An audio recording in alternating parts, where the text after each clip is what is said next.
There is nothing missing. Cue fart noise. I mean, theme music. Yeah, that's just about, that landed with a thud. So what's it been, 3 weeks since our last? It's been 3 or 4. I can't remember. So 3 weeks ago would have been the day before Easter. And I don't think it was the day before Easter that we chatted. I think it was the week before that, but I actually don't remember for sure. Okay. Well, this is kind of cool. You know, my buddy Bobo from college, I was talking to him yesterday on Zoom, and he said, "Hey, I saw your video on," he didn't remember the name GenX Gingers, but he said, "I saw it." I was like, "What? You saw it?" There were like 3 people who There's 7 now. I checked yesterday. Oh, Stacy asked me how many. She asked me how many people have watched it, and yesterday I looked. 7. 7. We're taking the internet by storm. I mean, we're going to be influencing people like mofos. So, I have not published it though. I need to tell people to watch. So we need to be better. Well, dude, by better I mean good. Uh-huh. I'm teasing.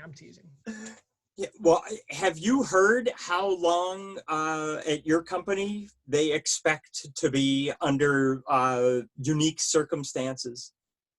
I would say I've heard the rumor of the first week in June. I have heard, so the governor here is opening counties up individually based on a per capita COVID-19 head count. So Mercer County and a lot of northwestern PA counties opened yesterday. So, and by open, businesses can open, most businesses can open, restaurants cannot, they still have to continue with takeout, salons cannot, anything that would violate the 10 or more, they can still not open except retail, because retail in most of them, you have wide open spaces. Mm-hmm. And if you're going to a brick and mortar, you have a lot of room because it's a dying breed anyways. All right. So you're basically following the governor's orders. Correct. Okay. See, ours, we opened up very small scale this past week. So we've been open at headquarters since 5/4. But like, for instance, my organization is about 50 people. We had 1 person representing our entire group. And even they were only there like 2 days. Uh-huh. And it's, you've got to wear a mask the entire time you're on premises. They hand you a mask on a pair of tongs when you arrive. They've got, we've got turnstiles to get in and out. Well, they've taken half the turnstiles. They're dedicated in. The other half are dedicated out. And they've got these corrals for like 100 yards in front and behind, so that everybody has to, maintain a distance in a line as they're meandering into the building. Yeah, so, that'll stop. No offense. That'll stop the spread of a virus. And it's interesting. That's happened in all the grocery stores. It's happened in all of the places that have been allowed to remain open. One way down and one way up. That doesn't prohibit contact at all, if you stop and think about it. I understand the idea behind it, that people won't be passing one another, in different directions. But as soon as somebody, in the same direction. What's that? They'll just pass each other in the same exactly direction. Yeah, when you stop, you're going to look at the boxes of cereal. You want to decide which box to get. Nobody's going to hold up the line while you decide what type of Crispix you're going to get. It's funny you mentioned that. On Thursday, 2 days ago, we were at Giant Eagle, and I've been eating cereal on daily, basically. And I had 3 boxes when all heck broke loose, and I was out. So I finished the cereal on Tuesday. I did not have any on Wednesday. So Thursday, it was time to go to the grocery store. It took me, we're talking about a $3.39 purchase. It took me 15 minutes to pick out a cereal. So you're absolutely right.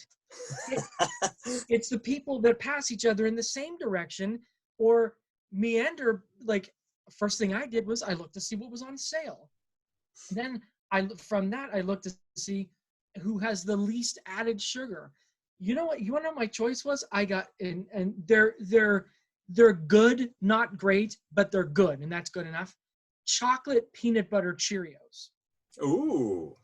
Because the Cheerios themselves are pretty good for you, but there's not a whole lot of sugar added because they have actual peanut butter in them. So okay. on one hand, you're getting peanut butter. On the other, in what it's doing is it's eliminating the need for extra sugar. Instead of 2 scoops, we got 1 scoop of sugar.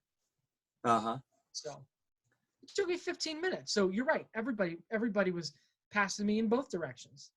Yeah. And Stacy got yelled at Giant Eagle because of that. Oh, for taking too much time thinking about something? Oh no, that's absolutely for not wearing a mask. I am paralysis by analysis for sure, no doubt about it. She got yelled at because she went the wrong way in an aisle. There wasn't anybody else in the aisle except for one dude, and he made a stink about it. And the Giant Eagle employee came and yelled at her. Oh my! I mean, politely, but basically said, "Don't do this." So, did she get a ticket? No. She was too busy crying. They went easy on her. I'm kidding. She wasn't. I keep hearing all these people getting fines for being in the park, for being on a beach, for being out on a kayak in the water. And I guess the cities can levy them as civil infractions, but you are not, as I understand it, you're not allowed to prohibit somebody from going out, from congregating with others. And so all these people who are getting in trouble for it, apparently when the dust settles, they're going to be able to have their day in court, and they might get found guilty at the lower levels, but once you get up to the Supreme Court, there's apparently no leg to stand on for what's going on. So it's interesting that comes up too, because Beaver County, which is 2 south of us, 1 north of Pittsburgh, they did not move from red to yellow. We're following the traffic light insignia, and red is everybody stay apart. Everybody stay home, stay at home order, work at home, don't go out. Stay at home. Practice all the social distancing. Mercer County and north and Mercer County and east opened up into the yellow, meaning still work from home if you can. Don't congregate more than 10, but the retail can open, and the couple places are allowed to open. Beaver County is not allowed to do that because they've had an outbreak of COVID at the I don't think I'm exaggerating when I say at the majority of the nursing facilities, there has been an outbreak of this virus. So the sheriff of Beaver County, I believe sheriffs are county by county. The sheriff of Beaver County said yesterday, I think it was yesterday, basically said to the governor of Pennsylvania, "I'm not arresting anybody. I'm not fining anybody. These people have as much right to be outside as anybody else, and you can basically blow it out your ear." A sheriff of one of Pennsylvania's counties to the governor of the state. Yeah. Wow. Well, these are interesting times where you've got well-meaning people on both sides one side is erring on, hey, we've got to do everything we can to limit this the spread of this virus, and people's lives are at stake. And the other side is that if we're a society that can't work and can't earn a living and can't feel like we're a community, then this isn't a life worth living. And we don't want to allow this kind of thing to change our way of life in a negative way. We don't want that to take hold. And people were okay to go along with it. It's been six weeks now, or whatever it is, and they've kind of hit their limit. And with everything that we're seeing, I mean, I heard that COVID will live on a door handle for 18 hours, but if it is in sunlight, it lasts 2 minutes. So you think about... I have heard that theory. At first, the theory was sunlight didn't do anything to it. I'm sorry. First, the theory was heat and humidity kills the virus. And then it was, no, that doesn't do anything. Now we're back to, oh yeah, we've finally seen the sun in some places and it kills the virus. Yeah. So, although we had snow on the ground this morning, so I'm not sure how well that goes. Yeah, the last 2 days I've been seeing, I was, as I told you, I was talking to Bobo yesterday, and they're in Rochester, New York. They're actually getting snow like collecting on the ground. Now here we're just seeing it, trickle down, and it melts as soon as it lands. At 8:55 this morning, there was an inch of snow on the ground here. Now, really? It was gone by noon, but there was an inch of snow on the ground this morning. Oh my gosh! An inch of snow on all the blooming tulips, on my lavender bush, or my lilac bush, which I love. I love that thing. I love the smell of it. Everything that came up early, because we had such a warm winter and such a warm early spring. Everything came up early, and we had as much snow in April this year that we had in March. And now we've had an inch and a half in May, on May 9th. It's crazy. It's crazy because last Sunday it was pushing 80 degrees here. So, wow. I mean, spring is weird. And I have always said, being the weather nerd that I am, I have always said Mother Nature has a way of evening up the score. She will balance herself out. So if you have a very warm December, January, February, you're going to pay for it at some point in time. And we paid for it in April. And this weekend was, but tomorrow's supposed to be 60. So, I mean, it was eventually got up to 45 because we went for a walk in the park, and we have felt colder since we started the walks in probably early to middle part of March. So we have felt colder for sure. So it's still 20 degrees below normal. Wow.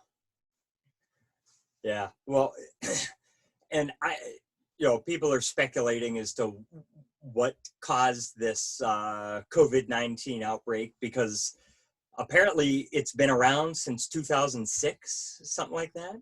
But I had not heard that one. At least they were speculating about a coronavirus from bats. I don't want to say speculating. They were writing papers about it back in 2006. Oh, that's probably not speculation then at that point. That's probably scientific study. But you mentioned how the weather's been odd. Batty. Yeah, it's been batty.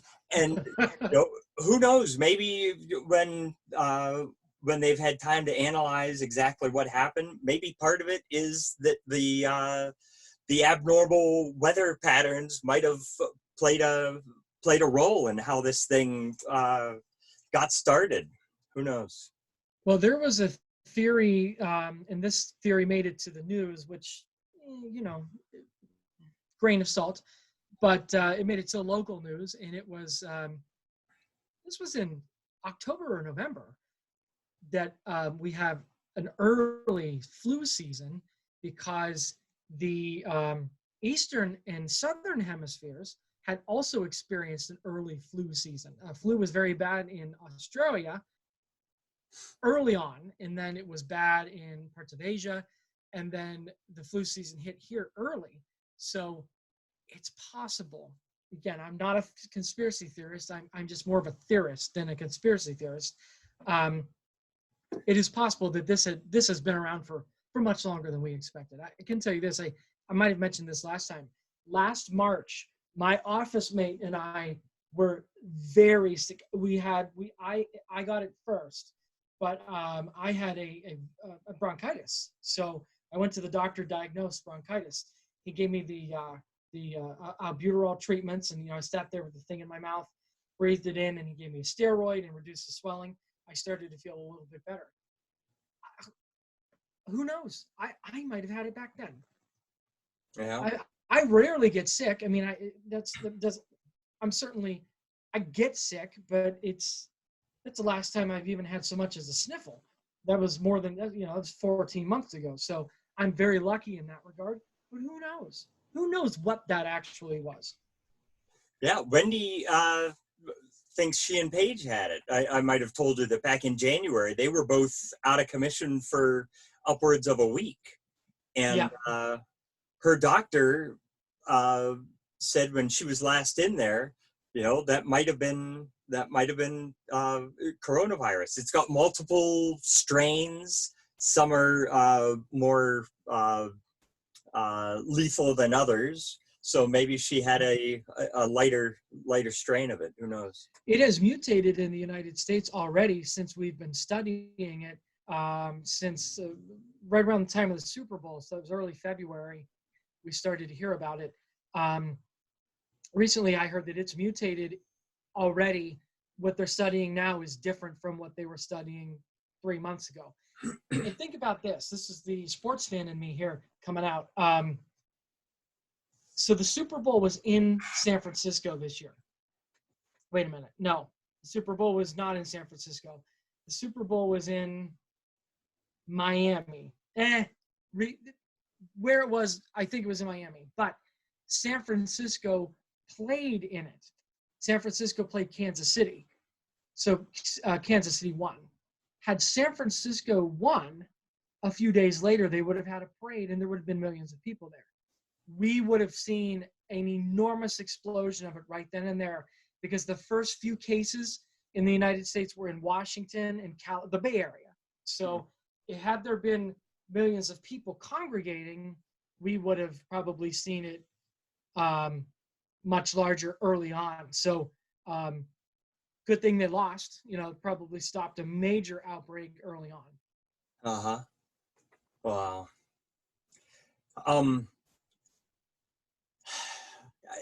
Do you know anybody who's had it? Because I don't know anybody personally, but I think I told you before that somebody at headquarters down in one of the labs died of it. They had other pre-existing conditions. But I don't know if I told you a website that I go to a lot for home theater stuff called Audioholics. The guy who runs that came down with it, and he knows who gave it to him because he goes to a lot of industry events, and there are a lot of engineering and sales teams from China who come to those things. They do a lot of the manufacturing work for the industry. And he was quarantined from his family for I don't know if it was a week, 2 weeks, but he was not doing well. And then his doctor gave him that cocktail of the hydroxychloroquine, the Z-Pak, and is the Z-Pak the zinc? It's three things they put together. Anyways, he said, I think that's what the Z is. I think it's a lot more Z and a lot less pack. But he said within 8 hours he was so much better he couldn't believe it. So, and that's a Z-Pak it fights bacteria. So, I mean, I'm not saying he's wrong, but mean, he could have had, at that point, when you're that compromised, you could have 5 different things and not know it. So, yeah, you never know. Yeah, and there was a state congressman from Metro Detroit who took it, and she got better. So, it's all anecdotal. You're hearing things on both sides. It works, it doesn't work. But what I don't like is we keep hearing about this vaccine, and I think we're going to have to wait till next year, and maybe you can correct me on this, but I think with most natural disasters, they actually get the death toll by waiting till the next year and going through the total number of deaths between the year that the natural disaster happened and the year prior. And they look at a couple of years prior, and they see if it's in line with the number of people who live there and the previous years. They don't actually do a head count of who died. Have you heard anything like that? I have not. I have been under the impression this was with Hurricane Katrina. I was under the impression that they literally do head counts. Now, that was a major natural disaster, but of course it was confined to, Houston, Texas, over to, Jacksonville, Florida, with the main concentration in the, New Orleans and maybe a couple hundred miles north of New Orleans. Here we're talking about, nation or worldwide scope. I am under the impression that they don't necessarily go to your door and knock and say, the last census said 3 people live here. How many people live here now? Oh, 2? 1 must have died from the coronavirus. I don't think that's what they do, but I am under the impression that now they are counting the bodies, basically, from hospitals, which is pretty accurate. But the thing that scares me about that is I had not heard this until last week. I was unaware that hospitals get paid when somebody dies. Yes. And they're getting paid like 3 times more when it's a coronavirus patient. Yep. What? And I am not a conspiracy theorist, but what? Dude, have you seen the CDC numbers for New York versus every other state? I have. It's ridiculous how different it is.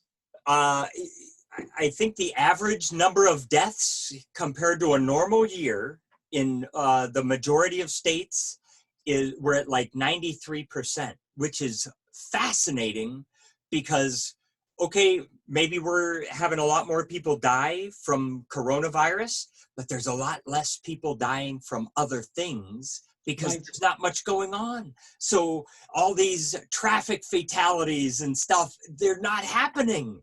So most states are at like 93, 95% of their normal death rate.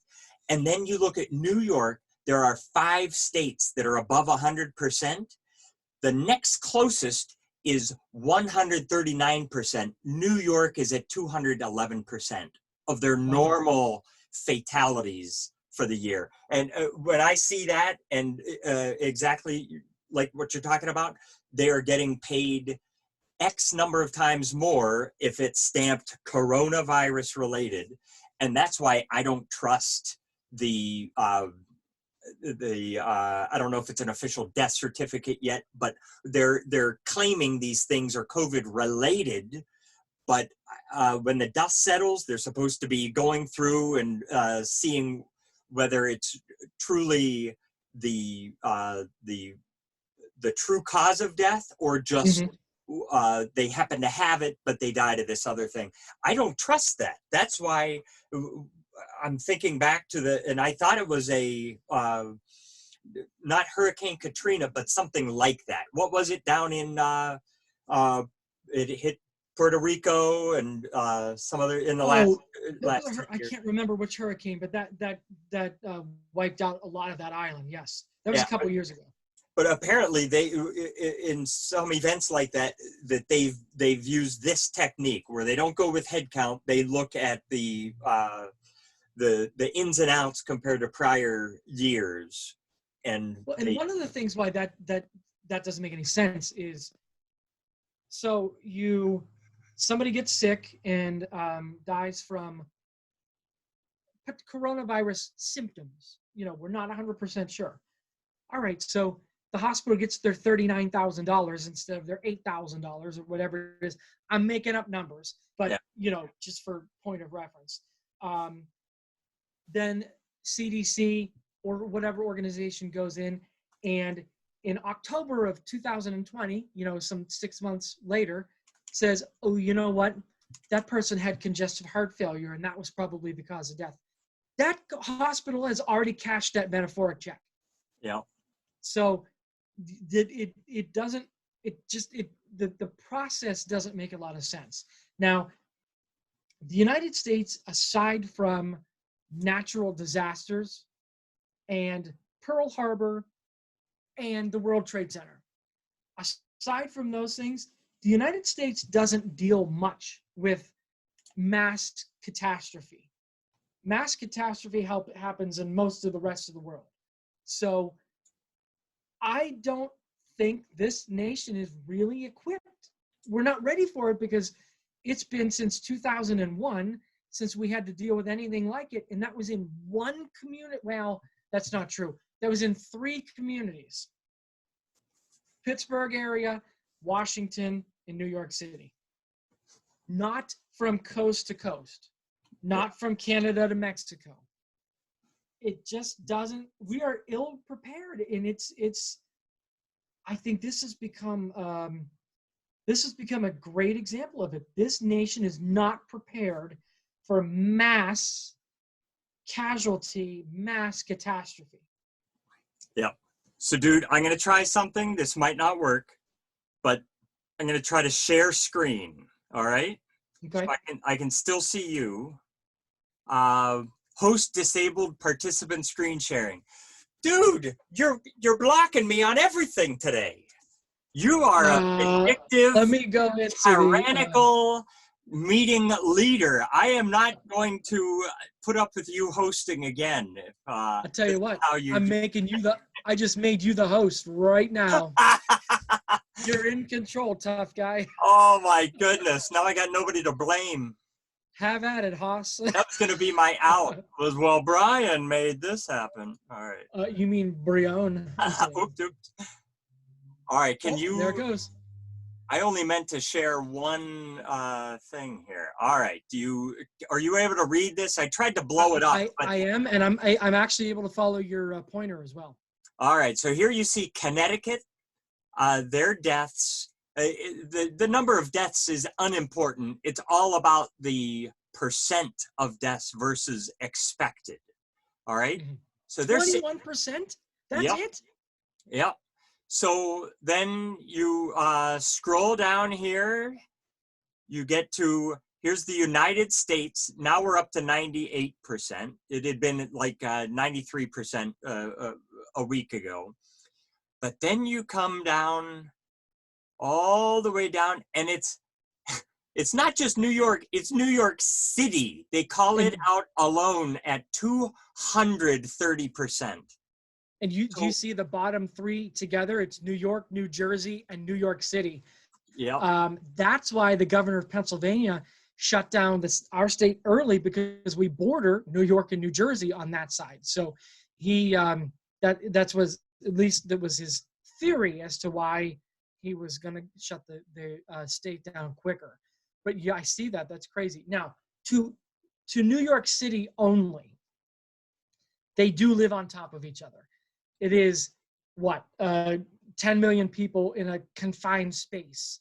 Can you imagine the square footage of Sharpsville with all 30-story buildings or more? So that's the only thing I'll say about New York City. It's crazy confined. You've been there before, right?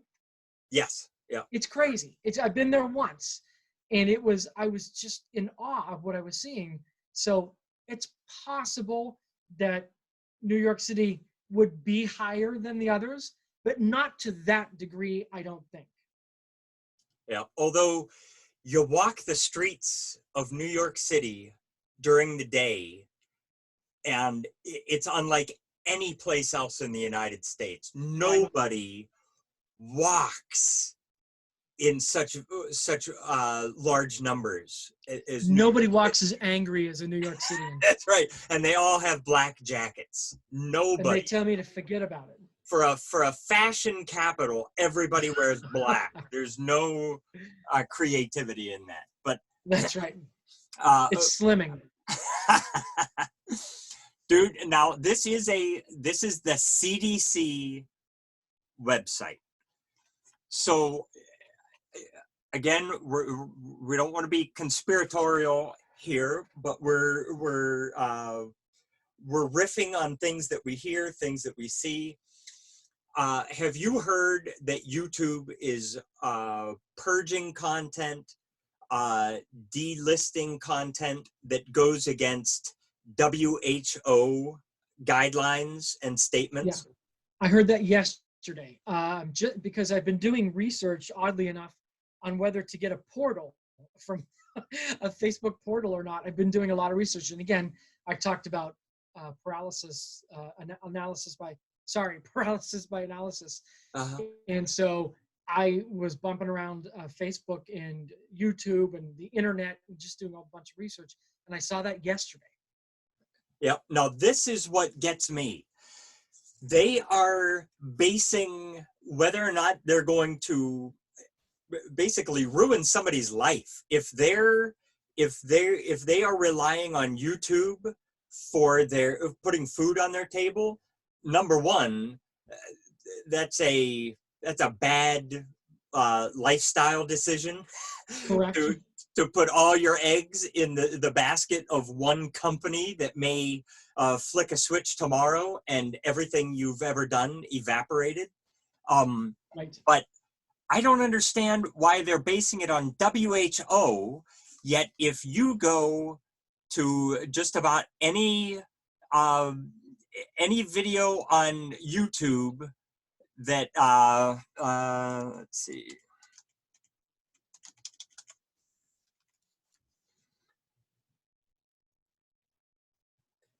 I'm just going to see if we can find a video where Sticks, Hex, and Hammer. All right, everyone, if you're seeing. Could you hear that, by the way? Yes. Yes, I could. All right, Said, interesting. all right, everyone. I'm going to see if I can find where he talks about COVID, because they are putting a disclaimer for CDC under all these things. But that's not the organization allegedly that's controlling it. Yep, here it is. Get the latest information from the CDC about COVID-19. You click this and it takes you to the CDC. So tell me why they are linking all these things to the CDC, yet they're using the WHO guidelines for their shutdown notices. Now, remember, WHO, they're the ones who were touting everything China said. The WHO was parroting it without doing any investigation, not only without doing investigation, but by refusing to listen to counter narrative from Taiwan or Hong Kong that were disputing. China said, oh, you can't get it from another human. Taiwan and I believe Hong Kong both said you could, and the WHO dismissed it and repeated the China talking points. So that's a good question. I had not dug far enough into it to even postulate. So the YouTube is basing their censorship, if you will, on the World Health Organization but they're touting the CDC in links in the videos. That doesn't make a whole lot of sense.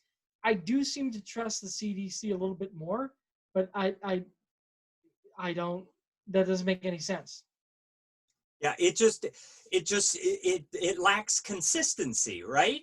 Right. You're either basing everything on the CDC or you're basing everything on the WHO. I would think that they would base it on the CDC since it is the country that we live in. But because they are a world company, they don't want to view themselves as an American company. They serve the world now. I can understand them wanting to take a more global approach, following UN, following the WHO, but this doesn't follow either one of those standards because they're doing a split. They're walking on both sides. So, well, according to the White House, both organizations are Mickey Mouse, anyways. yeah. Well, dude, I gotta Mo- show you mo- something here. I don't know. I'm going to see if this will let me do it. This will be very interesting if we are allowed to watch a movie over Zoom. I have to imagine I see that. that this I see kind you of thing. scrolling. Yeah. Well, I've got something very particular in mind to show you from this. And even if No, it's Michael Moore. yeah, it's Michael Moore. But this is pretty cool. If I can find the spot. While you're finding that, I'll ask this. When you were doing your research, did you find your CDC case? I did not find my CDC case, no. All right, dude, bear with me. I think I'm gonna let it go for like, hopefully within 10 seconds or so, because I think Okay. YouTube will cause trouble if we play too much of this. Got it. I just want you to see this. Center, a visiting scholar at UC Berkeley and Northwestern University, was asking some of the same questions. I mean, I thought that solar and wind were probably very good solutions. I mean, it wasn't really even that long ago. One of the most dangerous things right now is the illusion that alternative technologies like wind and solar are somehow different from fossil fuels. Now, do you see that name? Ozzy Zahner. That's my roommate from college. What? From GMI? He and Matt Fiai were my two roommates at GMI. So he's featured prominently in this documentary. It just came out 2 weeks ago. It's not by Michael Moore. He's like an executive producer. But I just couldn't believe it. And Ozzy looks exactly like he did in college. I haven't seen him since 1996. But when I saw that... Is he a fossil fuel wind energy expert? He is. He wrote a book called Green Illusions, in which he basically excoriates the industry for touting this green energy. But when you really look at it, it is an absolute, it is laughable that mm-hmm. to imagine that you could run anything off of wind and solar. So it was, I'm afraid the people who made this movie thought that they were going to rally people to, what they really want people to do is reduce their consumption. But I'm afraid all their video is doing is showing people that the green energy thing is an absolute scam, and that nobody should do anything. That we should just go on living our lives and not pretend like we can make that we can live without fossil fuels. Mm-hmm. But they showed our pool area. We've got a walled pool area. They showed an area almost twice as big as that, filled with solar panels. They said, this is enough to run a toaster, 1,200 watts. What? Yes. And it's just absurd to think of this stuff. They're talking about, no, this wasn't even it wasn't in the movie, but they're now trying to sell, you've got an electric car. Well, you can sell the electricity in your battery that you don't need. You can sell that back to the grid. But it doesn't work that way. You can't draw electricity out of your car. I was going to say, you have to wear it down rather than draw it out. Yeah, it goes one way, but they're stealing the idea from, you've probably heard, you could put solar panels on your house, but you don't get any of that energy. It goes into the grid, and then you get credit. My brother-in-law's brother did that in Columbia, South Carolina. One of the most sunny cities that's not in the desert. There's a lot of sun in Columbia, and he has solar panels on his house, and that's exactly what happens. He sells it back to SCE&G, and then they end up giving him some dollars off. Someday, hopefully in our lifetime, we will be to the Star Trekian theory of every house has its power cell. Yes, I am absolutely on board with that. That's one of the sad things. The movie didn't want to acknowledge nuclear or some form of energy similar to nuclear power as being a possibility. I mean, they're just saying we need to reduce our consumption, and it's heart-wrenching. You're seeing these, they talk about biomass, biofuel. It's just another word for burning trees. And they just show these jungles being destroyed, orangutans being, knocked out of trees.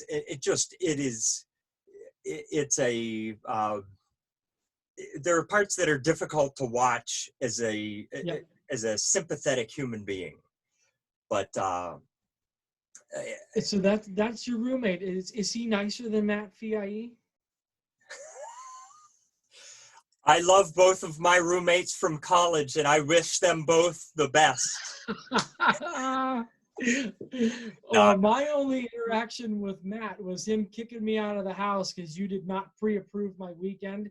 That was Game 7 of a World Series that night. So I drove home with radio silence to my mother's house at 3 o'clock in the morning, grabbed a VCR tape that she very kindly recorded for me, and watched that game.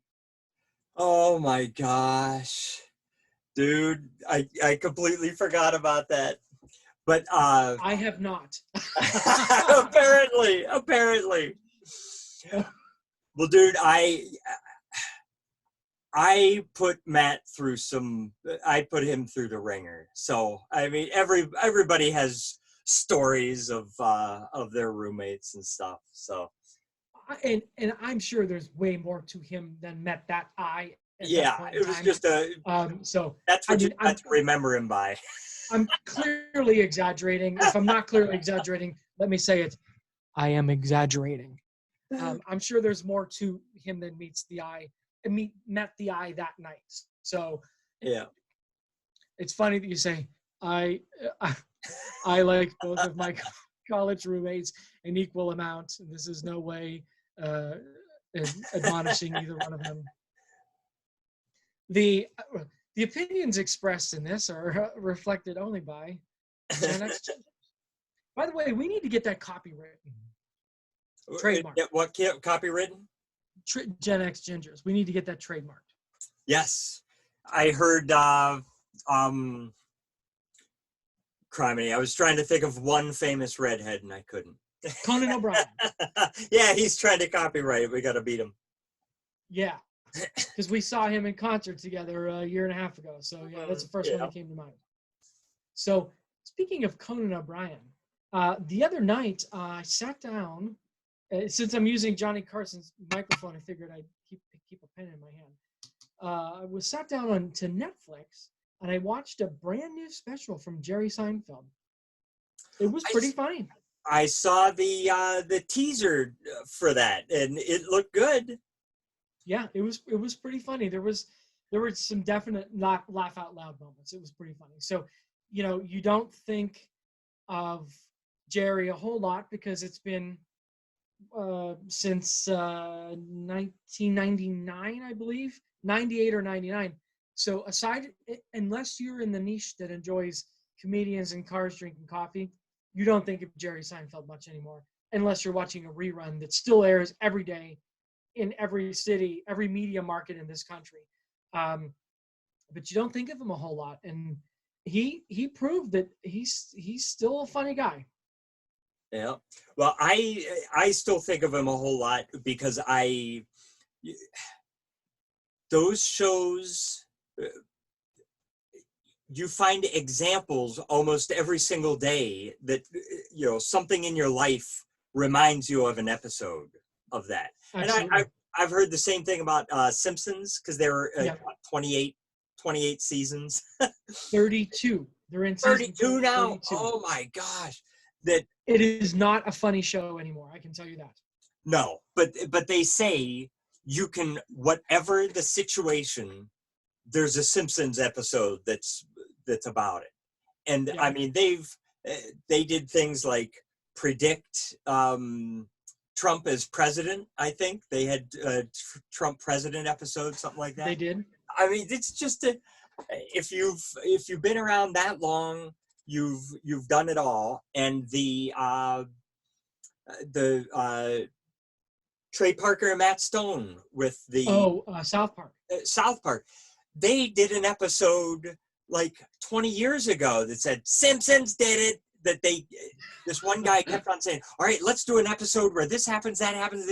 Simpsons did it. And it's just because they've already done everything. And that was 2 decades ago.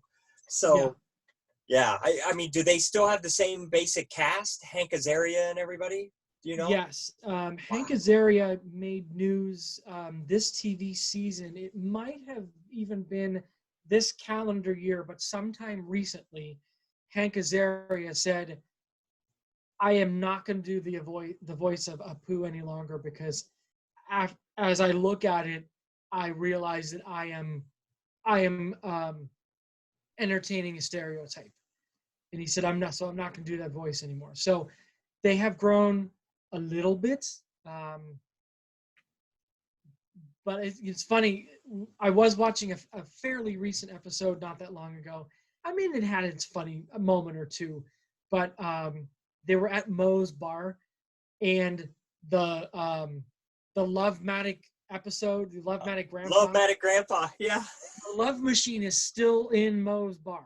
Oh my gosh. That episode must have been 25 years ago. Yeah. Well, once you've got it in the background, why bother changing the background? Well, that's true, and I don't think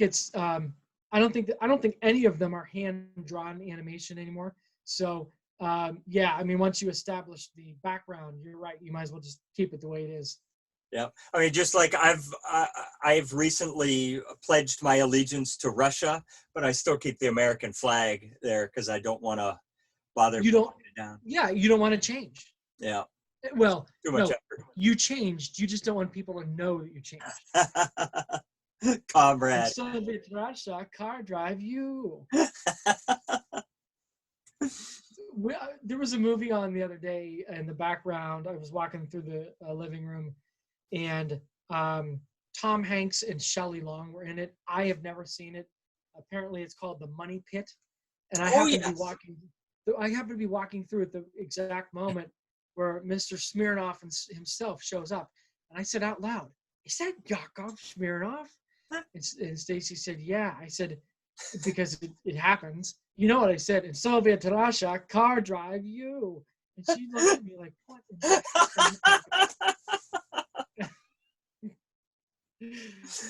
You know Why- what? I don't even Why know what that does is the from. car drive you? I don't. That in fact, it might actually be from The Simpsons.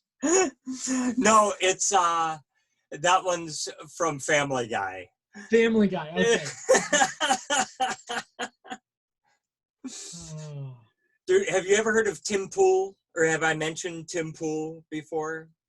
The name sounds familiar, but I can't place it. He's a YouTuber. He just comments on whatever's in the news. He does a 25-minute set on it, and but he is always quoting Futurama, Family Guy.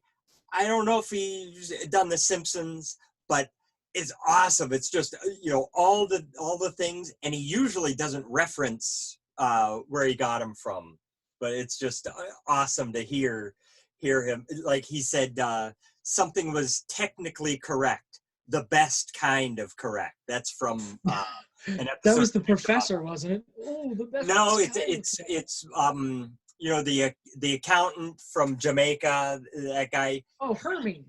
Yeah, so Hermes dealing with some government bureaucrat, and he outwits him by doing something that is technically correct. And the guy... That episode, I believe, was how Hermes requisitioned his groove back. Yes, exactly. That is the exact title. Yep. He requisitioned his groove. I find Futurama on Sci-Fi Network. Last night it was on, as a matter of fact. And I still find that to be very funny. When it died, when Fox killed it, and they brought, I think it was Comedy Central brought it back. First they did those couple movies, Bender's Big Score and stuff like that. The movies weren't that good, but it was just nice to see them again. But then the TV seasons that followed, I think they did 5 more. They were still pretty spot on. And they got the same voice actors back. So they got the same writers back. It would only make sense. Yeah. I love one of the newer episodes was the iPhone, where they actually stuck something in your eye and then you saw a holographic image.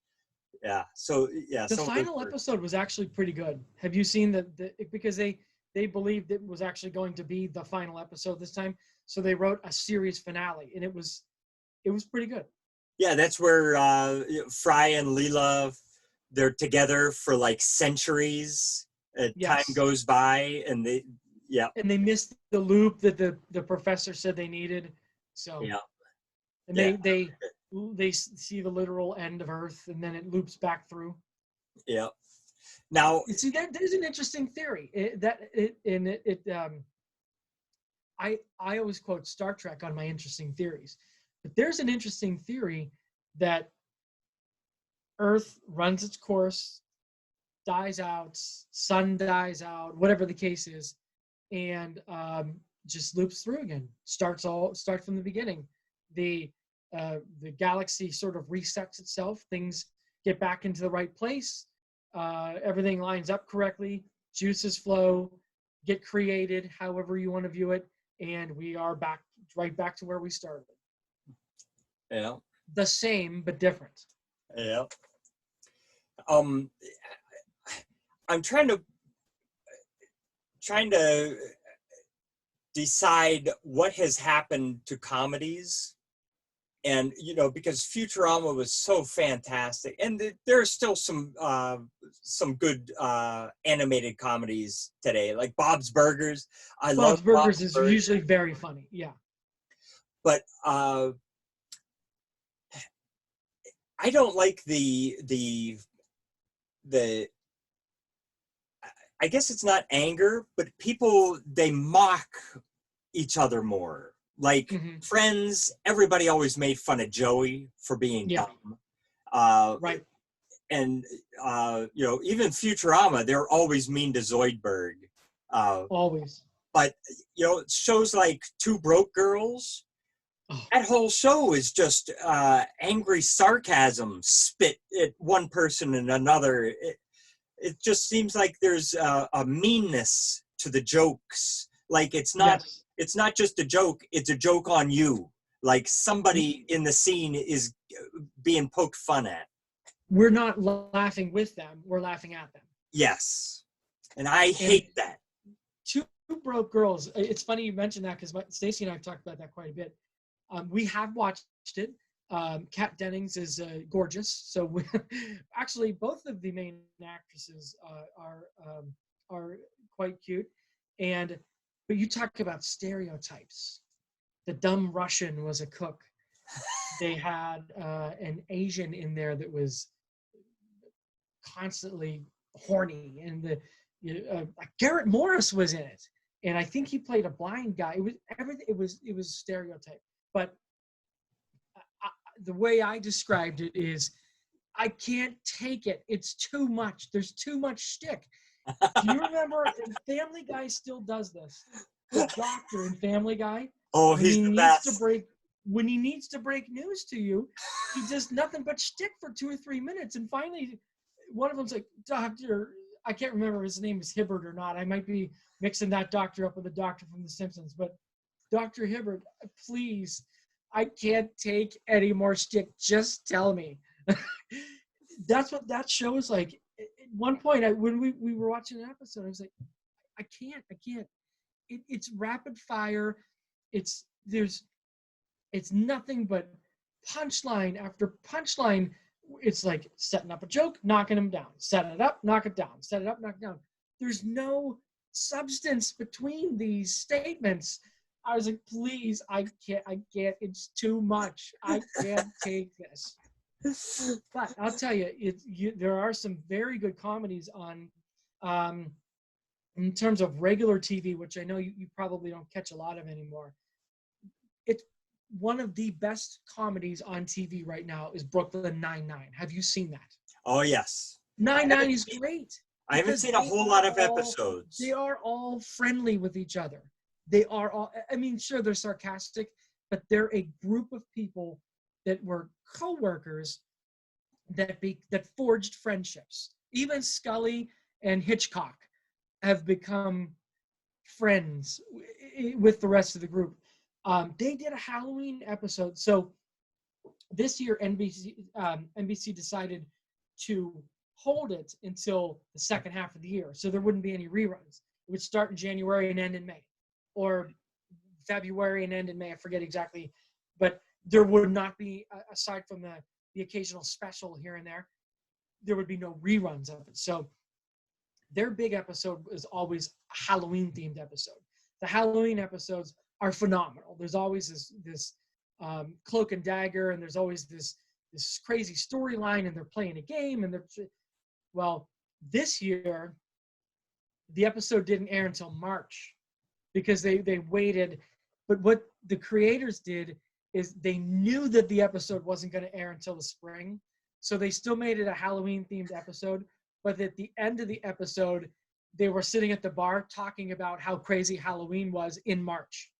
Oh my God. So they were smart enough to know that you'd be like, Halloween? That was 4 months ago, and they did it right. But that is a very good buddy show currently on TV. There was a great show that only lasted 4 years, and that was by design.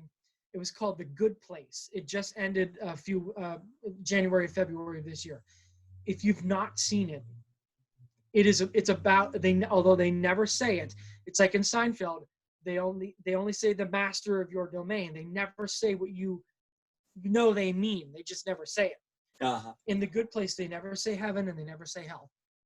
But they strongly imply that it's the story of 4 people who die and go to the good place.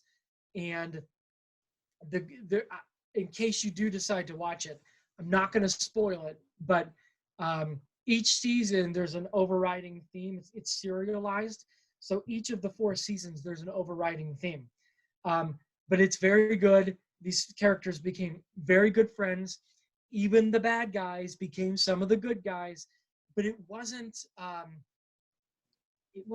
sarcastic punchline. It wasn't set it up, knock it down, set it up, knock it down. There was a story. It was so well done. and they danced around religion so well. Religion, spirituality, however you want to phrase it, they dance around it well, and there is definitely a theme to it. But it was a very good show that I believe is on Hulu now. I can't remember where 9/9 is now, but that's that there are shows that are not just the two broke girls of the world. Yeah. Now on Brooklyn Nine-Nine, is Terry Crews still on that show? He is, and he's one of my favorite people on TV.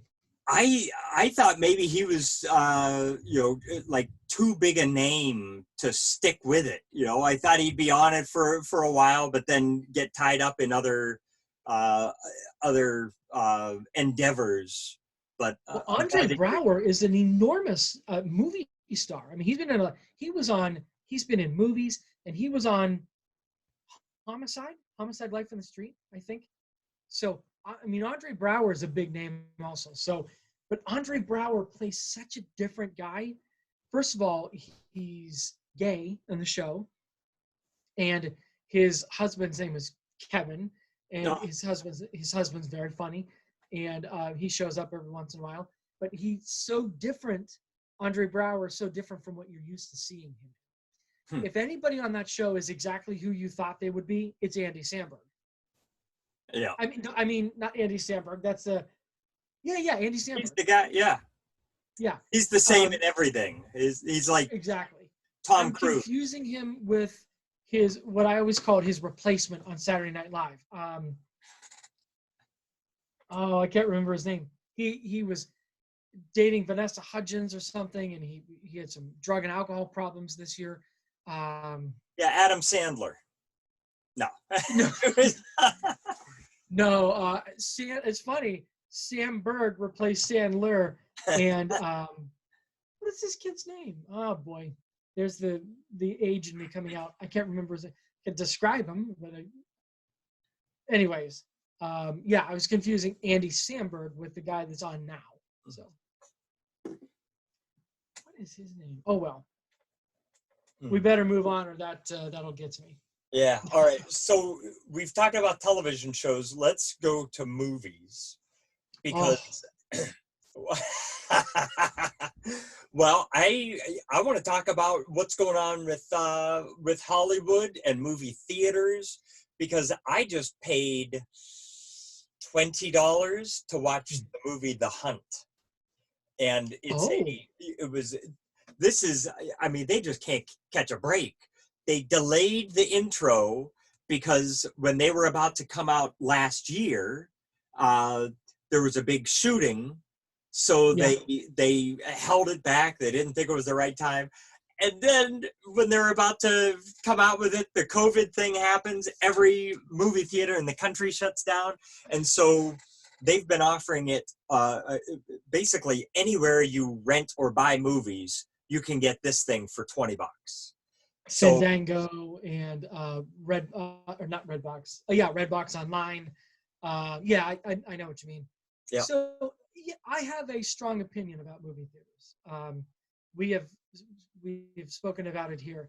So the movie theaters do what they're supposed to do, and they close. They close because the last thing you want is the COVID sharing an armchair, an armrest with you.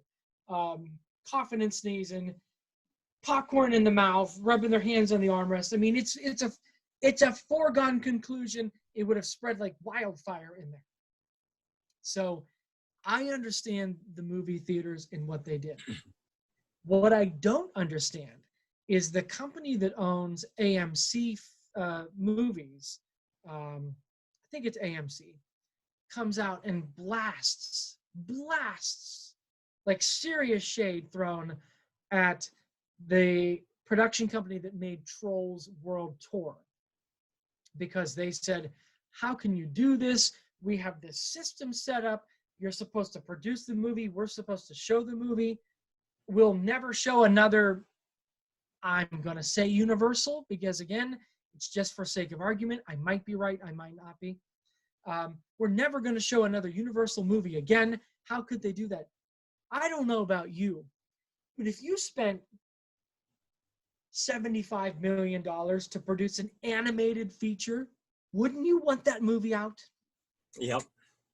So don't you have every right to produce, not after you've paid all the money to pre-produce it, produce it, post-produce it, don't you have the right to get that movie out? So here's my question to AMC theaters and every large theater company. Why don't you have the means in place to say to Universal, to Trolls World Tour, tell you what, why don't we do this?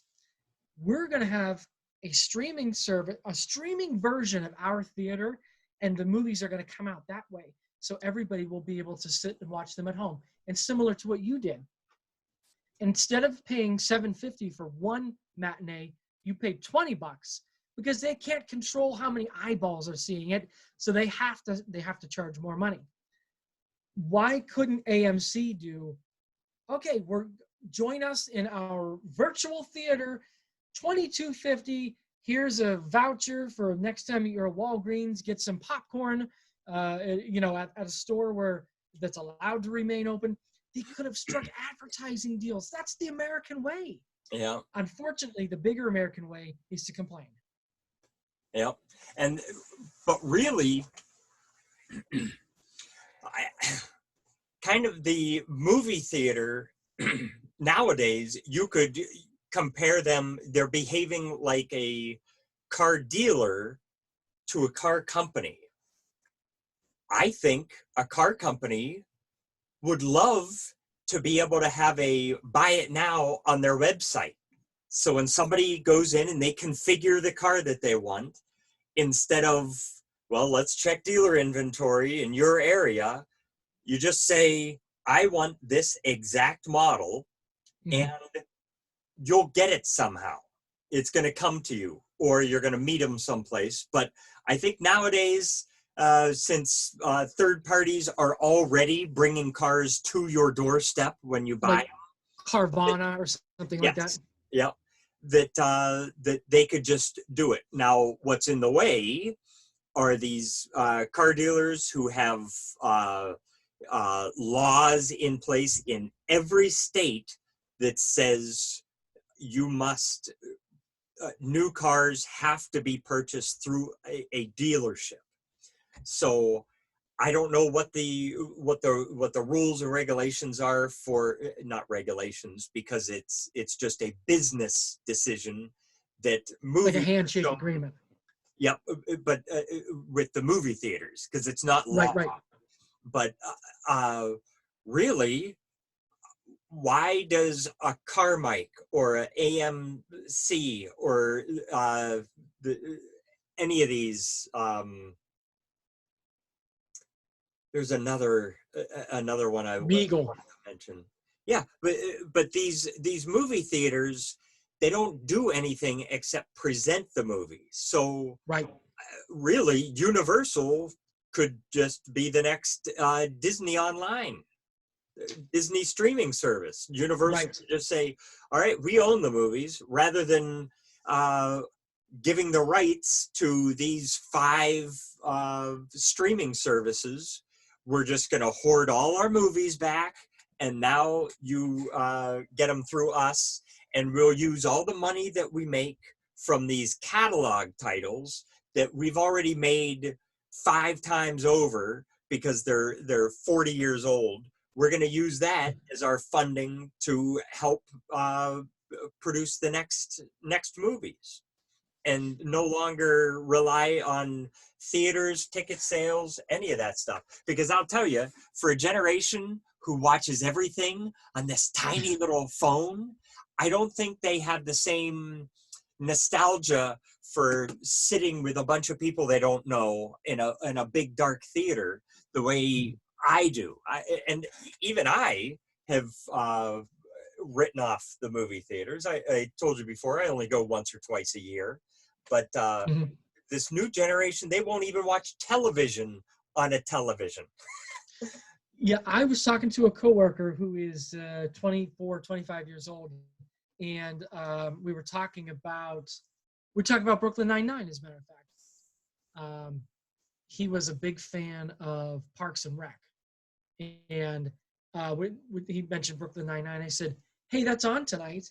He goes, "I'm not going to watch it tonight." I said, "Really? Why not?" He said, "It'll be on Hulu tomorrow. I'll just watch it whenever I want." And I bet he was watching it on this. Now, I'm like you. I want the bigger screen and the better sound because that's what I'm used to. Now, I watch my fair share of things on my 5.5-inch screen, but I want the bigger screen and I want the better sound. And I still like linear television. Now, have I grown to the point where I have gotten used to the ODs, that's on, I guess I should say that's on demand, not overdose. I've gotten used to the Netflixes and the Hulus and the Disney Pluses and the CBS All Accesses and soon HBO Max, which has all of the Warner Brothers stuff. I mean, you talk about a library right there. All of the Warner Brothers stuff, all of the Looney Tunes, all of their television classics, all of their current ones. I mean, that's a large library. CBS All Access will be changing shortly because they re-merged with Viacom. Viacom has the entire library of Paramount stuff. So now you have Paramount, television and movies. You have CBS, television and movies. You have these large companies that have come together. The entire Star Trek library is in there. Now, people might laugh at that. That's 13 movies. That's 13 movies and 7 TV shows. And number 8 and number 9 will be out as soon as they can get back in the studio and finish post-production. So this is a large group of shows, but it'll be changing soon because they have re-merged. I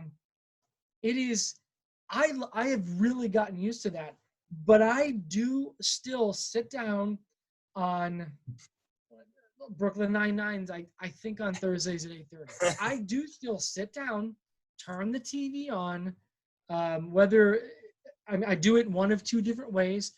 I do have YouTube TV right now, so I've got 70 channels for $50, but I also have the antenna hooked up, so I can go whatever route I want. And it's interesting because we talk about how people are changing and how they don't watch TV and they don't care about big screens, but yet millions and millions of people have reinstalled antennas. Really? The cord cutting is a real thing. It's I don't have a number in front of me, but it is something like 6 or 7 million people have cut the cord in the last couple of years, and the rate of cord cutting is actually growing.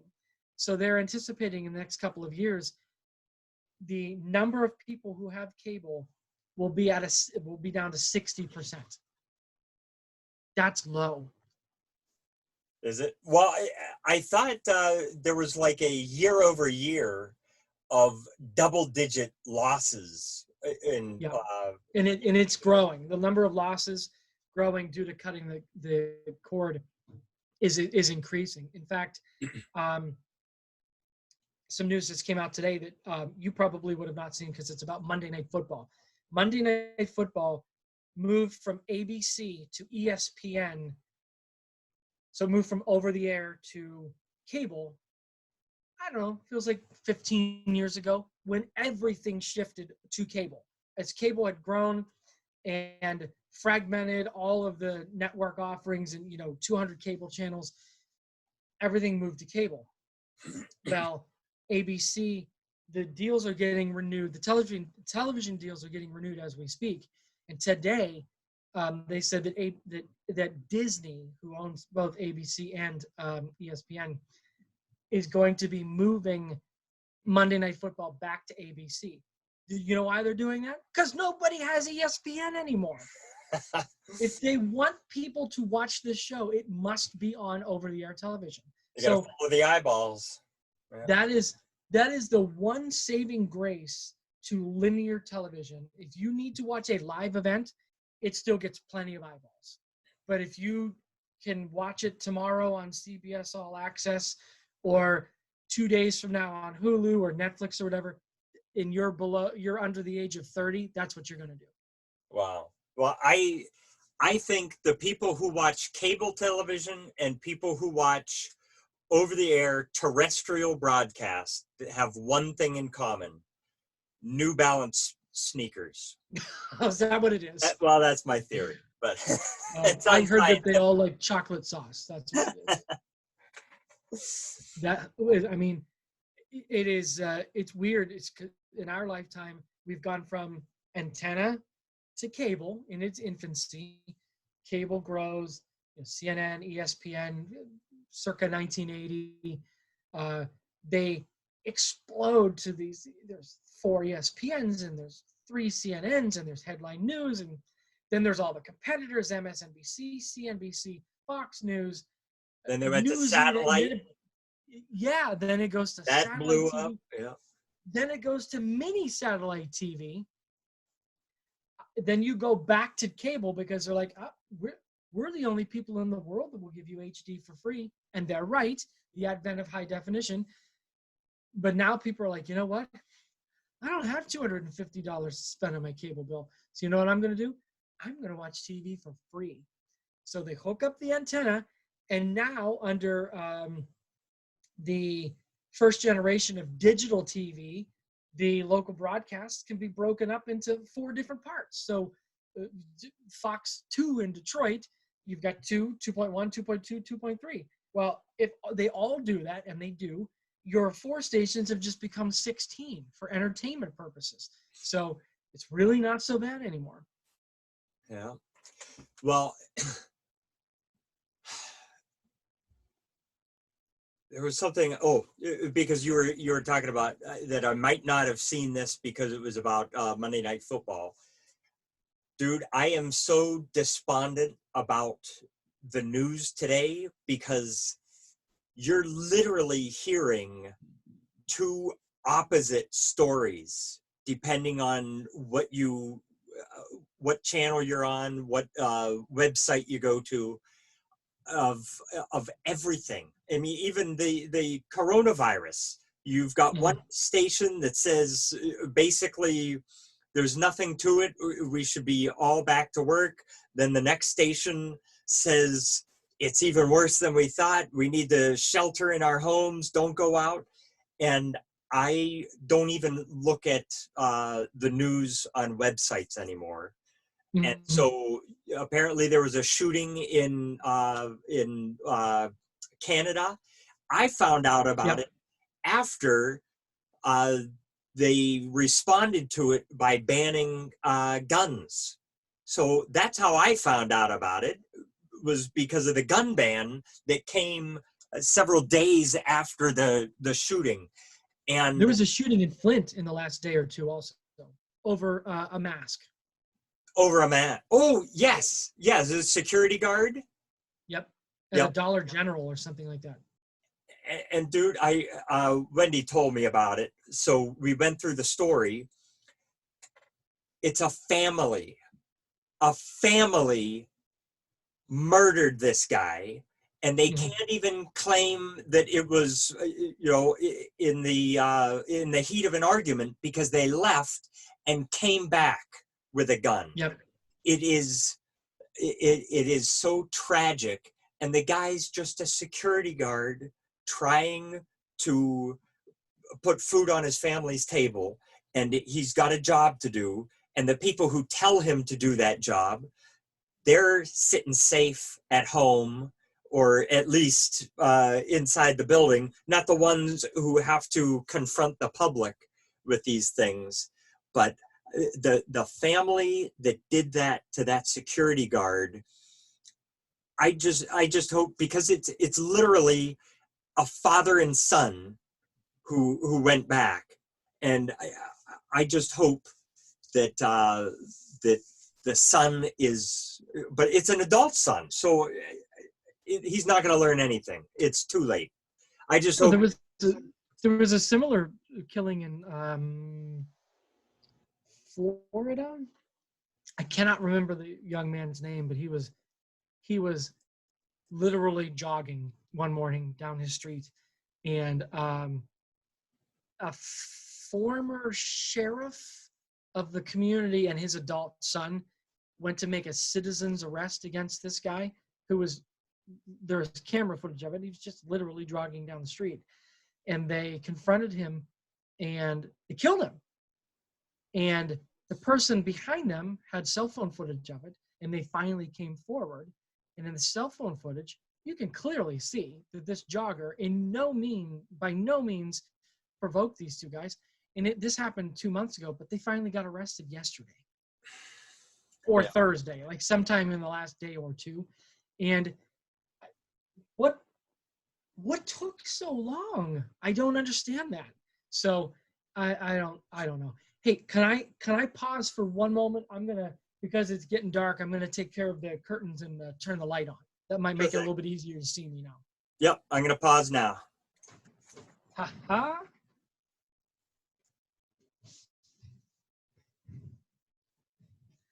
Okay, so it is a little bit better. And I went to the white light instead of the warm light. So it is a little bit better. Now, I'm going to turn the light on over my head, and we'll see if it floods me out. All right.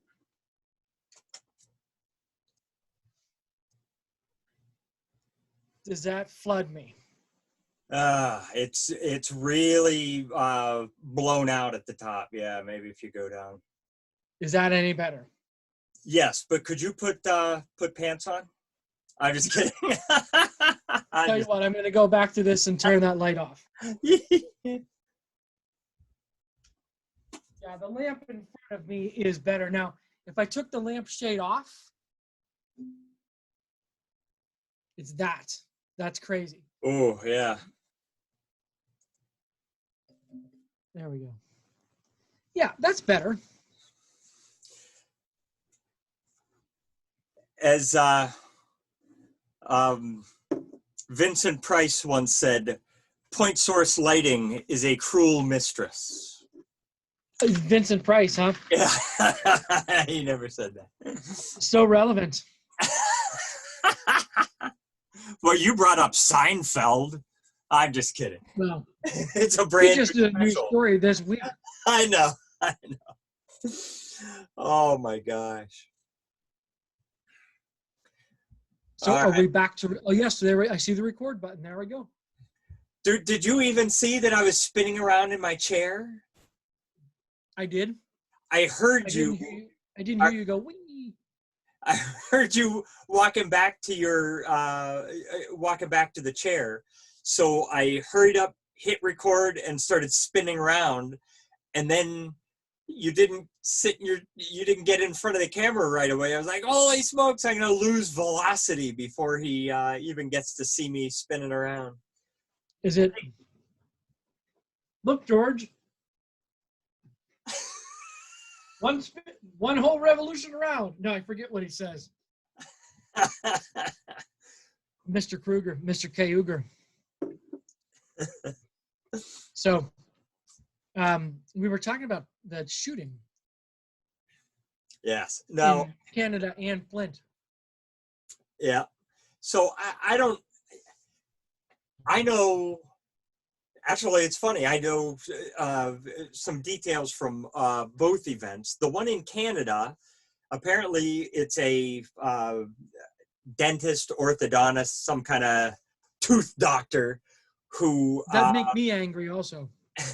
who it was it his own wife he was holding hostage, and she escaped, and so he went around not only shooting people but burning houses to the ground. So he I did not hear that. He lit houses on fire, and as I understand it, people died in those houses. That there were people who died from the houses that he caught on fire. Now, I don't know if it's because it's the middle of the night or something that they didn't escape a house that's on fire. But I know we've got different opinions on guns, but let me tell you, I went through the Canadian. I don't think we can call it a law because it didn't go through all of Parliament. This is more like what we would call an executive decision that they still have to vote to make it permanent. But literally, guns I own are on the ban. Like they're spelled out. And some of them are a 22 caliber. A little 22 is on the ban list. I thought it was like assault rifles or something, but I've seen what they've got to go through in order to transport a gun. Number one, it's either every year or every other year they need to file to get a license to continue having a gun in their possession.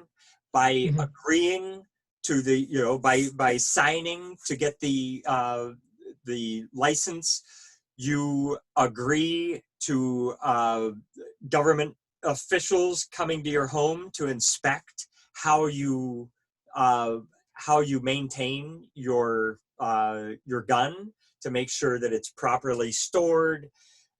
In order to leave your house with it, you need to you can't have the ammunition in the case. You've got to have a gun lock inside the gun, and then and you're only allowed to clean it with Mr. Clean. And the case that it's in has to be locked. Velcro.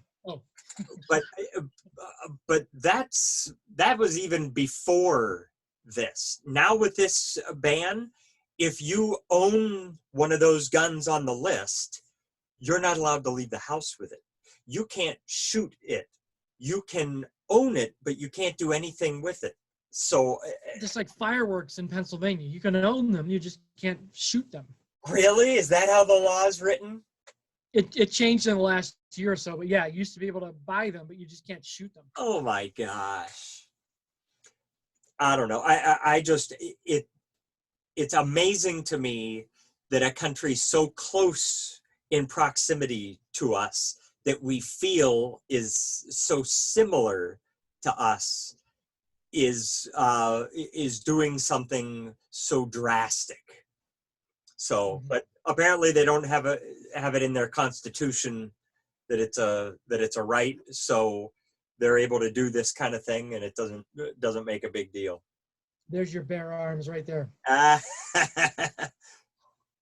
Everybody gets to have a set of bear arms in their house. What's ambiguous about that? You're only allowed to have grizzly bear arms.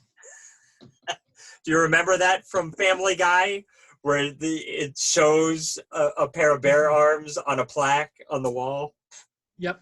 What's ambiguous about that?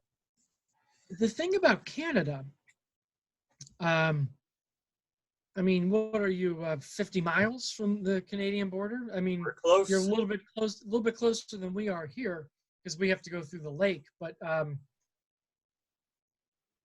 so what happens if you simply own the weapon and you get caught and it's in your shed or something like that? Is it a prison sentence? I don't. Is it a fine? I don't know what the ramifications are. You can bet you will no longer have possession of it after it gets found out. But you're allowed to have it. You can't do anything with it. So when you mention shed, that just sounds to me like it's not protected enough. It's not enough under lock and key, and you would probably get in trouble. Now, if it's in your home, it's probably got to be in a locked closet and all this other stuff. I don't know. But it's just, when I think of Canada, now, isn't Canada like bigger than the United States landmass wise? I believe if not, it's very close. And yet they only have like 50 million people in the entire country. So there's like 8 big cities, yeah. Yeah, when I think of Canada, I think of hunters. I think of, of course, they've got a couple of large cities, as you mentioned, but for the most part, I think of kind of a rural, small town kind of nation where Yep. they enjoy the simple pleasures. Hunting and fishing are two classics, and to have this law now, it's not to say you can't hunt with a classic bolt action. I didn't look for any of those types of guns because I don't own them, so it's not of immediate interest to me whether they're banned or not. But it's just interesting that a country that I view as having that as a pastime would accept those kinds of limitations. But I understand people have different opinions on it, and they view it only as a threat, that nobody needs to have a gun. So just by owning it, even if you're a law-abiding citizen, somebody could steal that gun and do something wrong with it. Yes, the King of England might knock at your door and steal your weapon. What? He actually wouldn't knock, he'd just come in. Yeah. So how did the Canadian people take that? Well, Are they accepting of it, or are they like, heck no? Well, I'm sure my YouTube, the videos that are served up to me via YouTube when I do a search, I'm sure they are biased towards my past viewing history, but I'm seeing people who are objecting to it. But that's what I don't like, when YouTube or Twitter or Google start tailoring your searches based on your past behavior. It doesn't allow you to see two sides of things. I want to be able to see pros and cons, but because of my past habits, they assume, oh, he's going to like this. Well, I don't just want to see news that I like. I want to see news that is news. Right. Because if I don't like it when it rains, are they going to give me the forecast that I want, or are they going to give me an accurate forecast that sometimes shows rain when it's going to rain? They're only going to tell you the weather when it's good, so you're only going to get the forecast 75 times a year. Yeah, I mean, that's an absurd extreme, but what is the weather but news about the conditions outside, right? Correct. So why tailor somebody's other news but not tailor their weather to the weather that there's? Yes. Because it's the same. At least tailor my advertising, right? Yeah. Because they're very good at that. I'm a little bit surprised that they reacted as quickly as they did to go with the ban. Now, Brian, I don't want to go on a rant here, but there's no way on God's green earth that within 48 hours of the event they would have that many weapons already on the ban. There is 4 pages of weapons from Smith & Wesson, Ruger. All right. Is this thing on? I'm kidding. So you're right. Yeah. How did they have this thing within 2 days? It's because it already existed. It already existed, and allowed them it's like it was like in case of fire, break glass. Yep. They had it all ready to go. I don't know Justin Trudeau's. I don't know his political party. I just know that he is an anti-Trumper. That's for sure. But I don't know his stance on things. But he must be on the liberal side of things, I would imagine. Yes. Dude, now I'm only saying what I have seen. I'm not going to say it's true. It doesn't matter if it's true or not. It's an interesting observation, and apparently there's information known about the family from back then. But Justin Trudeau is at least second, if not third generation political family. Mhm. And there are people who say that he is related to Fidel Castro. So if you do a search, Fidel Castro, or wait, is it Castro or who's the guy with the Che Guevara? It's either Fidel Castro or Che Guevara, but I think it's Fidel Castro. But they've got pictures of Justin and Fidel, and the eyebrows are, it's pretty compelling. But I mean, you see these kinds of comparisons made all the time, and with the prevalence of photoshopping today, you don't know how much they manipulated one photo or the other or both to look more like one another. So I do not I don't trust it, but it's an interesting thing to see how people make these connections. Justin Trudeau is allegedly related to the former, the late Cuban dictator Fidel Castro. Yes, and like I say, it's Castro or Che Guevara, but now you got me curious, and I gotta Now, look. we typically have adopted a philosophy of we're not going to look things up when we're talking, but this is definitely worth it. I don't even know how to spell his darn name, but let's see if we can. Do you know what nation he represents, the other fella?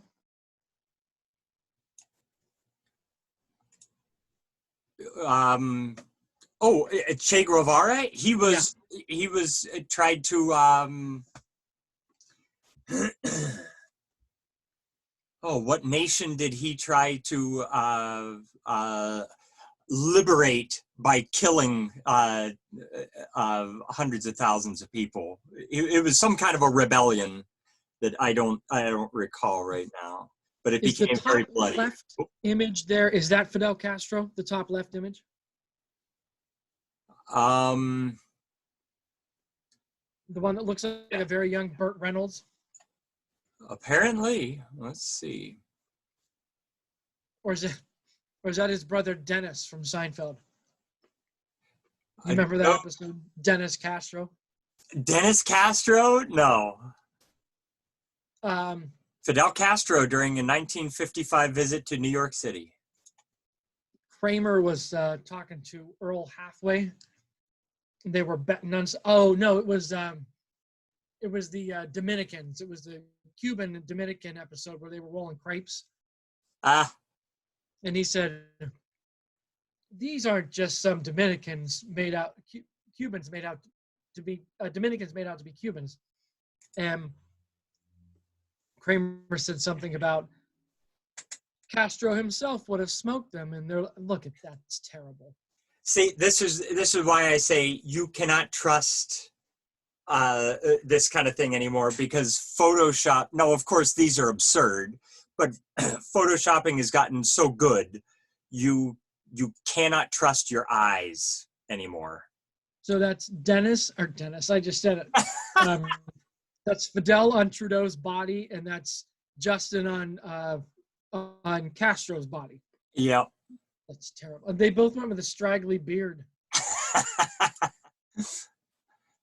Now, dude, have you heard of deep fake? Yes, I think All I think you and I have dealt with that. So I just want to show you one last thing. This is the last thing I'll bring up here, but it's just such an amazing thing. All right, George Lucas, Who's the smart guy from Jurassic Park? Sam Neill. Oh, He's got the the actor glasses. or the- He was in the movie The Fly. Jeff Goldblum. Yes.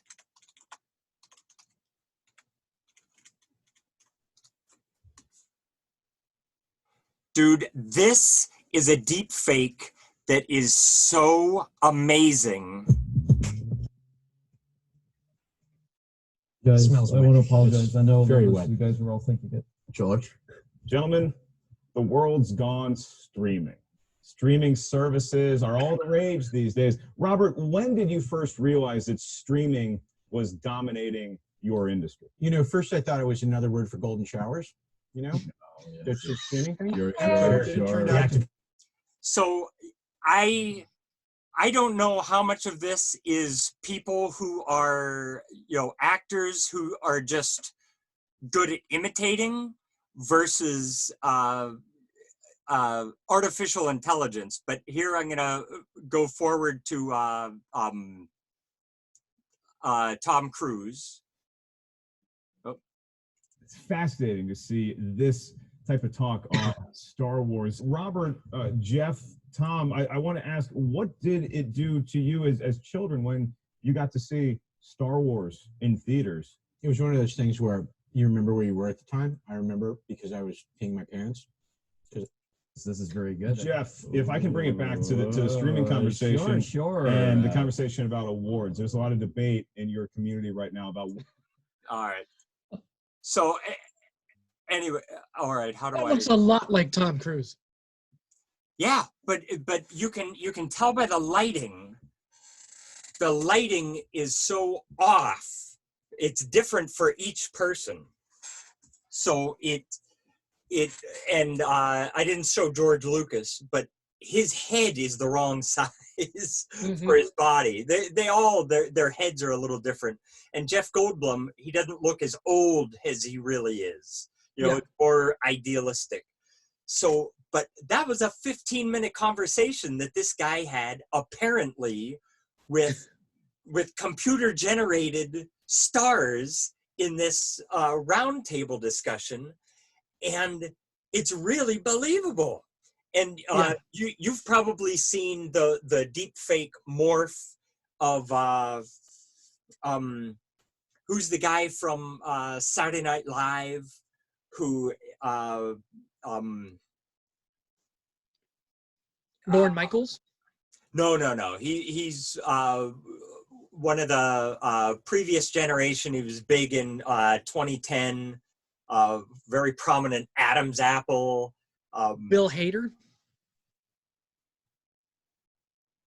Is it Hader? There's two guys who are like, they're so similar to one another that I think of them all both. In his natural voice, does he sound like this? Because that's Bill Hader. Let me just double check Bill Hader. We had a conversation at the Wolf House about how much I disliked Bill Hader on Saturday Night Live. And then as it turns out, I really love Bill Hader on Saturday Night Live because he's great at imitating people. Yes, it's Bill Hader, and he does impersonations of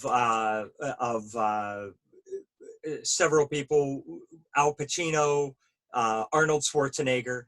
And while he's doing their impersonation, his face changes into that other actor. And then I've never seen that. No. Dude, you gotta do a YouTube search, Bill Hader deep fake, and you watch it happen while he's doing it.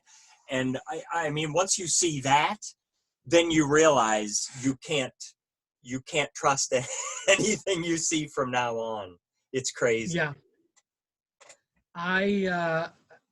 He's very good at imitating people. So if somebody has the technology to morph the face, it'd be difficult to tell them apart. Yeah. Now, All right, go ahead. Robert Downey Jr. in the one that you just showed, Yeah. he put on a little weight. Yes. So, but did he really, or is it just that's that's how it came across in the deep fake, because what I think it is somebody who's able to do the impersonation somewhat, and then they're just putting the deep fake over the face to finish it off. Yes, So I think that's what it is. I don't, but you know, it's interesting because I saw something online a couple weeks ago that was making fun of Robert Downey Jr.'s weight gain. That's not Robert Downey Jr. at all. It's the deep fake Robert Downey Jr.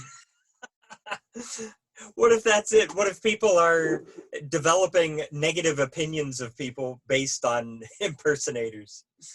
Yeah, and who cares if he's 30 pounds heavier? It doesn't make me any different. Mm-hmm. So, all right. Well, dude, it's after 9 o'clock. We've been streaming for a while, so we should wrap this up.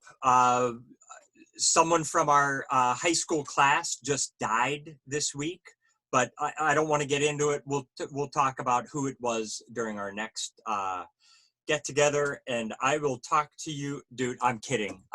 Isn't that a? I was going to say, I live in this town. I don't think that's the case. That's got to be up there with deathbed pranks as a terrible, terrible thing to do, and I apologize for my insensitivity. At least it's not real, but at least I don't know it's real. The next time we do this, and I am totally fine with maybe even increasing the frequency. Possibly we could keep it to a shorter amount of time. Don't get me wrong, I could spend hours doing this, but if we kept it to, because remember when we did episodes, we'd always say 30 minutes and it was always 60 minutes. Yeah. So it was always like 59, 61, 63. Maybe we could do, like, come up with a shot sheet, so to speak, of what we're going to talk about. And now, because of technology, we could maybe even consider a guest. Ooh. All right. I won't tie you down to any ideas you've got in this episode, but maybe offline, let me know what you're thinking, and we could definitely consider doing that. Yeah. Well, the first, I'm not going to break any news here, but the first one that comes to mind is somebody where they don't know his name. Oh. That's All at least a right. possibility. Uh-huh. Well, the only thing I'll say is that whoever we bring on, we are not sharing the profits from the episode, because our last one, we've got 5 views. We're just 30,000 views away from a $1 credit. And so when we get that dollar, I get that 50 credit cents. Has to be split 50-50 because you cannot divide $1 into thirds. Even that's right. Who gets the extra third of a cent? That's right. That's right. I need those 50 cents. Yeah. So, All right, dude. Well, hey, it's been a great episode. Thank you for hanging out. And I agree. Let's do it more often. all right. That Later. sounds good. All right, See ya. bye-bye.